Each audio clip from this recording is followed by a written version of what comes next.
네, 비트코인 시장을 단기적으로 움직이는 가장 큰 변수는 현재 시점에서는 역시 이스라엘, 이란 전면전 위기인데요.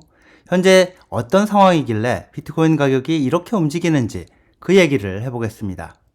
네, 시장에 가장 안 좋은 게 이 불확실성인데, 전면전 위기라는 불확실성이 사라지는 순간에 비트코인 가격은 반등할 걸로 저는 그렇게 보고 있는데요.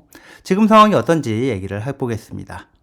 네, 미국 비트코인 현물 ETF로 밀려들던 돈 규모가 줄어들었는데 그 얘기도 하겠습니다. 네, 안녕하세요. 황 작가입니다. 투자 어드바이스가 아니라는 점 오늘도 말씀드리면서 시작을 하겠습니다. 네, 현재 비트코인 가격을 보면요. 자, 지금 이게 24시간 기준 가격이고요. 그리고 일주일 기준으로 보면 지금 뭐 7.68% 뭐 이렇게 하락한 걸로 나옵니다. 대략 뭐 8% 이 정도로 볼 수 있겠죠. 이스라엘이요, 시리아 주재 이란 영사관을 폭격을 해서 이 고위급을 포함한 군 장교 7명 이상이 사망을 했었죠.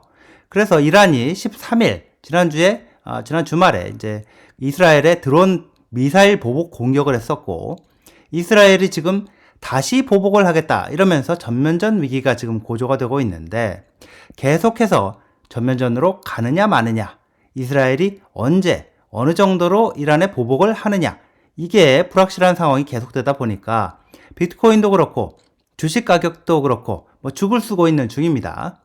비트코인은 당장 19일 이번 금요일에 이렇게 반감기가 신규 생산량이 절반으로 줄어드는 반감기가 예정이 돼 있는데요. 자, 이게 원래는 뭐 20일로 예상이 됐었는데 시간이 지금 좀 당겨진 걸로 이렇게 나옵니다. 그리고 올해 1월에 미국 비트코인 현물 ETF 거래가 시작이 되면서 수백억 달러의 돈이 몰려들고 있고, 규모는 작지만 홍콩에서도 비트코인 현물 ETF 거래가 이번 달부터 시작될 걸로 예상이 되기 때문에 사실 호재가 겹쳐 있는데요. 그럼에도 불구하고 전쟁 위기 때문에 지금 튀어 올라야 할 가격이 눌려 있는 상황이다. 저는 그렇게 보고 있습니다. 현재 가장 큰 변수는 이스라엘, 이란, 이스라엘, 전면전 위기, 뭐 이거라고 볼 수밖에 없을 것 같은데,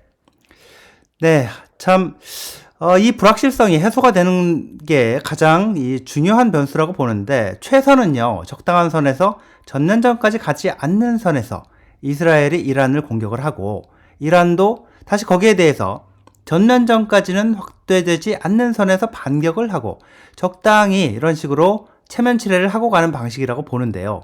물론 그게 안 되더라도 아예 전면전으로 갔다, 뭐 이렇게 되더라도 이게 불확실성이 사라지는 경우, 뭐 이런 식으로 불확실성이 사라지는 경우도, 자, 이전 영상에서 봤던 이게 러시아의 우크라이나 침공, 그리고 우크라이나 전쟁, 자, 그 사례에서 봤던 것처럼 비트코인 가격은 다시 반등하는 흐름으로 가지 않을까, 그렇게 예상을 합니다.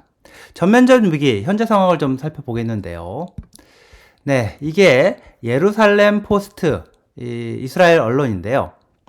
예루살렘 포스트 보도를 보면 이스라엘 군이, IDF가 이스라엘 군인데, 이란에 대한 반격 시기가 아니라 반격 유형을 결정을 했다, 이런 제목의 기사를 냈는데, 내용을 보면요, 언제 보복 공격에 나설지 이거는 확실하지 않은데, 자, 어떤 식으로, 어느 수준, 어느 강도로 보복을 할지는 이스라엘이 결정을 한 걸로 보인다, 이런 내용입니다. 네, 이스라엘 정부가 이란 공격 계획, 이란에 대한 공격 계획을 논의하는 회의를 하루 또 연기를 했다, 이렇게 발표가 됐는데요. 지금 미국 바이든도 그렇고요, 영국 총리도 그렇고 이스라엘의 우방국이라는 나라들이 일제히 이스라엘 네타냐후 총리한테 이란에 세게 보복하지 마라, 전면전으로 가면 골치 아프니까 절대로 전면전 가지 않게 해라, 이렇게 압박을 하고 있다, 이렇게 보도가 되고 있거든요. 근데요, 그뿐만이 아니라 지금 이란 정권과 가까운 러시아의 푸틴도 이란 대통령한테 전화를 해서 전면전 가면 안 된다, 이렇게 압박을 하고 있습니다. 정리를 해보면요, 지금 상황은 이스라엘이 언제 얼마나 강하게 이란을 공격할지 그게 불확실한 상황인데, 미국, 영국 뭐 등등 이스라엘의 우방국들은 야, 전면전 가면 절대 안 된다, 이러면서 이스라엘을 압박을 하고 있고, 러시아 같은 이란의 우방국은 또 이란을 압박하고 있는 상황인 거고요. 지금 이스라엘은 이란 공격 계획을 논의하는 정부 회의를 하루 연기한 상태입니다. 이게 이스라엘이 연막 작전을 치기 위해서 회의를 연기한 것처럼 해놓고 갑자기 대대적으로 공격을 해서 전면전이 발생할 가능성 전혀 없다. 이렇게 얘기할 수는 없겠지만 현재 분위기를 보면 전면전 가능성은 좀 낮아 보이는 것도 사실입니다. 자, 이런 불확실성이 해소가 되지 않으면요. 비트코인 가격도 다시 7만 불대로 올라서기가 쉽지 않아 보이기 때문에 지금은 어쩔 수 없이 이스라엘 이란 상황을 좀 주시할 수밖에 없다. 이렇게 봅니다. 미국 중앙은행 연준 의장 제롬 파월이요. 자, 오늘 공개석상에서 물가 상승률이 여전히 낮아지고 있지 않기 때문에 당분간 현재 금리 정책을 유지해야 한다. 이런 얘기를 했는데요. 올해 금리 인하 시기가 6월이 아니라 7월로 늦어지고 또 금리 인하도 2번이 아니라 1번만 하게 될 수도 있다. 이런 얘기도 나오네요. 자, 이러다가 갑자기 금리를 물론 낮출 수도 있겠지만 일단은 시장에는 좋은 시그널은 아닙니다. 네, 미국 비트코인 현물 ETF 상황도 당연히 좋지 않습니다. 이스라엘 이란 전면전 위기로 주식시장이 영향을 받으니 당연한 건데요. 어제는 블랙록의 비트코인 현물 ETF에만 7,400만 불, 자, 요만큼의 돈이 들어왔고요. 그레이스케일 GBTC, 자, 여기에서는 또 1억 1천만 달러가 빠져나갔습니다. 전체적으로 보면은 3억 7천만 달러가 빠져나간 걸로 이렇게 나오는데요. 전면전 위기로 투자 심리가 위축이 된 게 비트코인 현물, 미국 비트코인 현물 ETF에도 영향을 줬다. 이렇게 볼 수가 있겠습니다. 오늘 현황이 지금 다 나온 건 아닌데요.